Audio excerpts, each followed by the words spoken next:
Babasahin ko. Una si Mr. J. Sonsa.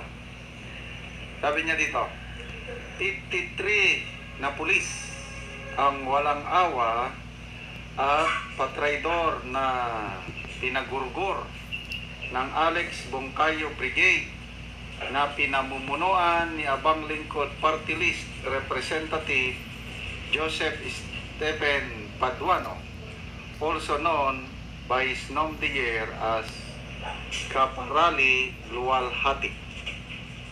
So, hubaran natin ng muka si Mr. Content.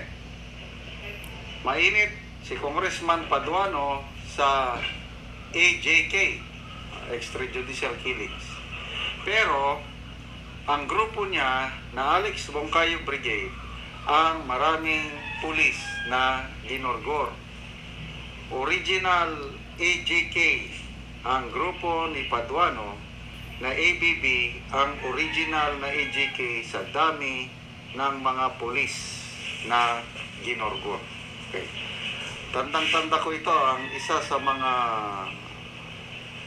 pulis na ginorgor ng ABB, si Colonel Rolando Abadilla, intelligence officer ng Metrocom. I think 1996 nung inambush siya sa bandang Quezon City.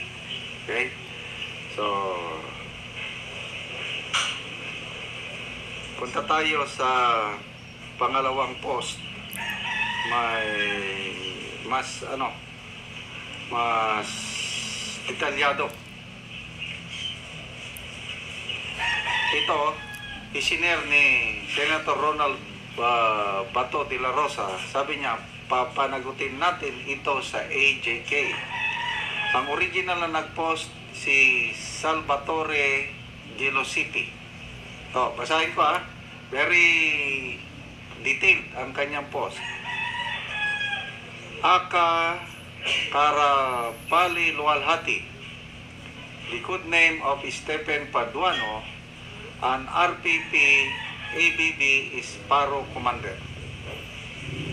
During his stint in the rebel forces, he is the chief of Kangaroo Court, or the People's Justice Court, inside CPP-NPA rebels camp in Murcia and the whole Negros Island.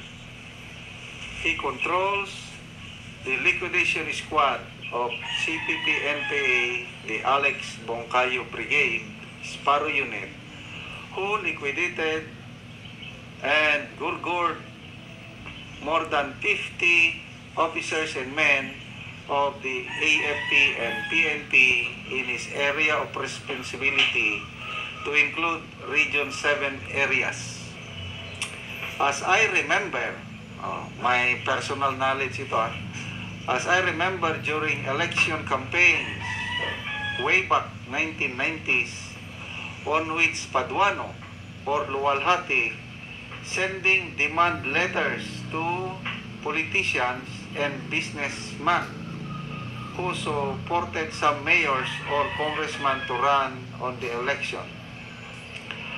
To remember whom his victims was the Abenes family in southern Cebu, Abenes, whom Paduano bluffed to burn the Abenes bus liner while traversing the road of southern Cebu to Cebu City.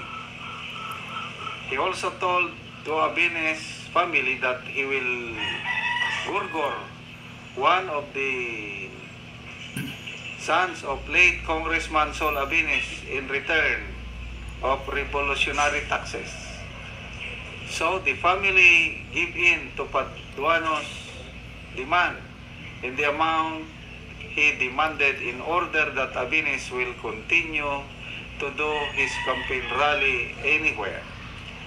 Paduano also ordered the simultaneous killings of policemen on duty in Negros, Bacolod, and Cebu City, while the ABB Sparrow Unit led its operations liquidation to clean up some abusive enforcer and military men. One of the victim of his group is Colonel Kilaton, an army officer from Visayas Command. Ito, very specific eh. Yung una kanina, yung Colonel Apadilla. Ito, Colonel Kilaton, na-assign sa Visayas Command. Patrolman Abing, who ran the traffic route in front of USGR Cebu City. Colonel Cartasiano, who was gunned down in front of his family inside the car while fueling in gas station in capital areas in Cebu City.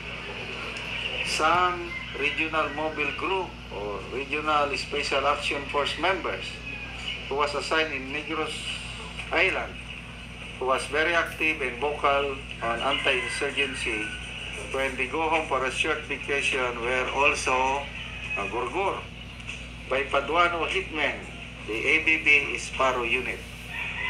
Our AFP and Army Intelligence Operatives, or DPA, on which Paduano is mailed, he raised stone to gurgur or follow them and bring to his camp for interrogation and gurgur. Paduano is the real EGK, and we recommend to Quadcom he will be invited as a resource person to shed light on EGK issues from year 1988 to year 2000 on his jurisdiction region 6 and 7. To open also his bank statement wherein funds from revolutionary taxes he collected from politicians and businessmen and the small-time shop in stall owners inside public market and fisheries. So, ito, naglabasan na po ang mga record ng Alex Bongcayo Brigade na pinangunguluhan ni Congressman Paduano. Sabi nga ng isang retired police general, si General Carlos, na ang tapang nitong taong ito na minsan kalaban ng ating bansa, tapos siya na ang matapang na nagpapakulong sa mga general. Yun po ang mainit na issue ngayon, yung pag-cite in contempt niya kay General Wilkins Villanueva.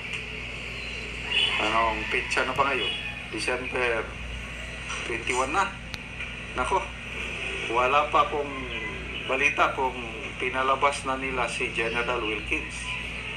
It appears na kasi naka-break ng mga kongresista dahil hindi nila pinalabas. Doon lang talaga siya sa kulungan. Doon siya mag-Christmas, doon siya mag-New Year. Ang sakit nun. After serving this country for more than 30 years, si General Wilkins Villanueva, tapos sinite in contempt lang siya ng isang dating kalaban ng ating bansa.